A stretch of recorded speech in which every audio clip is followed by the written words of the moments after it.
डर वाले दान के बारे में तो सुना ही होगा। हालांकि ये भगवान और भक्त के बीच का मुद्दा होता है, लेकिन चुनावी बॉन्ड्स के मामले में कुछ ऐसा सामने आया है। अब डर वाला दान इंसानों के बीच भी दिया जाने लगा है। चुनावी बॉन्ड्स की जानकारी जब भारतीय चुनाव आयोग की वेबसाइट पर डाली गई तो एक बहुत ही बड़ा खुलासा सामने आया है। इंडियन एक्सप्रेस की खबरों के आधार पर सत्य हिंदी वेबसाइट ने अपनी रिपोर्ट में जो कुछ भी छापा है वो बेहद चौंकाने वाला है। इस रिपोर्ट के मुताबिक देश की बड़ी बड़ी कंपनियों पर जब जब भी ईडी और आईटी की जांच शुरू हुई, उस कंपनी ने चुनावी बॉन्ड्स खरीदे और राजनीतिक पार्टियों को दान दिए। हालांकि ये साफ नहीं है कि किन पार्टियों को दान दिए गए, लेकिन कंपनियों के नाम जरूर सामने आ गए हैं। इनमें टॉप 5 चुनावी बॉन्ड्स खरीदने वाली कंपनियों में से 3 ऐसी कंपनियों के नाम इंडियन एक्सप्रेस की रिपोर्ट में छापे गए हैं, जिनके यहाँ ईडी आईटी की जांच शुरू हुई और चुनावी बॉन्ड्स खरीदने का सिलसिला शुरू हुआ। इसमें सबसे पहला नाम आता है फ्यूचर गेमिंग कंपनी का, जिसका नाम संख्या और पैसे के हिसाब से चुनावी बॉन्ड्स खरीदने की लिस्ट में पहला है।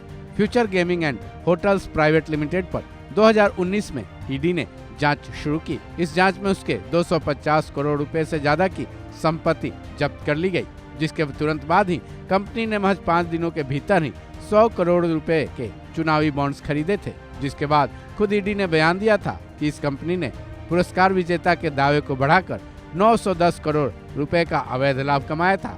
जिसके बाद 15 फरवरी 2024 तक फ्यूचर गेमिंग कंपनी ने सबसे ज्यादा चुनावी बॉन्ड्स खरीदे। वहीं इंडियन एक्सप्रेस की रिपोर्ट में अगली कंपनी का नाम हैदराबाद की mega engineering and infrastructure limited है, जिसने इसी अवधि में 1000 करोड़ रुपए के चुनावी बॉन्ड्स खरीदे। इस कंपनी पर भी आयकर विभाग ने 2019 में छापेमारी की थी, जिसके तुरंत बाद मेगा इंजीनियरिंग ने 50 करोड़ रुपए के चुनावी बॉन्ड्स खरीदे। आगे चलकर ये संख्या बढ़ती चली गई। हालांकि चुनावी बॉन्ड्स खरीदने की तारीख के बाद मेगा इंजीनियरिंग को तेलंगाना सरकार की मुख्य परियोजनाओं को पूरा करने का मौका भी मिला था, जिसमें कालेश्वरम बांध परियोजना, जो जिला सुरंग, पोलावरम बांध मुख्य हैं। इंडियन एक्सप्रेस की रिपोर्ट के मुताबिक अब आते हैं तीसरी बड़ी कंपनी के नाम पर।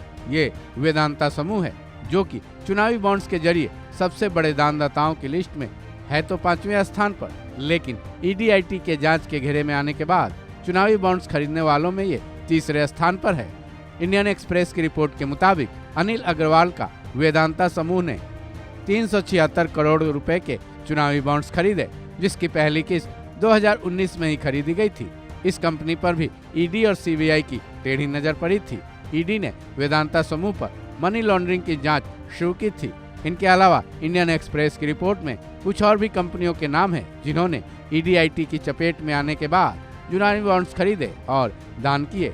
ये नाम है जिंदल स्टील एंड पावर, जिसने 123 करोड़, अरविंदो फार्मा, जिसने 49 crore, Ritwik projects private limited ने 45 करोड़ के चुनावी बॉन्ड्स खरीदे। हालांकि इन्होंने किस राजनीतिक पार्टी को ये चुनावी चंदे दिए, फिलहाल उजागर नहीं हुआ है। हालांकि कांग्रेस ने बीजेपी की तरफ इशारा तो किया है, क्योंकि केंद्र में बीजेपी की सरकार है, पर सच आना अभी बाकी है। इस खबर में बस इतना ही। बाकी अपडेट्स के लिए जुड़े रहें वन इंडिया हिंदी के साथ।